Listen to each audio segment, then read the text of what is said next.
ত্রয়োদশ জাতীয় সংসদ নির্বাচনে ঢাকা ৫ আসনের প্রাথমিক ফলাফলে বাংলাদেশে জামায়াত ইসলামীর প্রার্থী মোহাম্মদ কামাল হোসেন বেসরকারিভাবে নির্বাচিত হয়েছেন।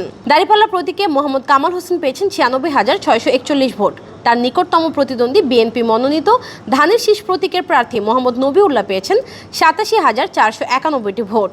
ভিম লিকুইড এখন মাত্র ৫০ টাকা, তেল চর্বি পরিষ্কার করে এক ধোয়াতেই। ফলে ৯,১৫০ ভোটের ব্যবধানে জয় নিশ্চিত হয়।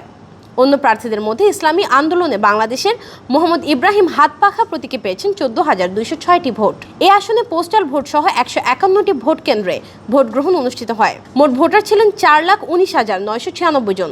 ভোট দিয়েছেন ২,০৪,৭৫০ জন। বাতিল হয়েছে ৩,৩৮০টি ভোট।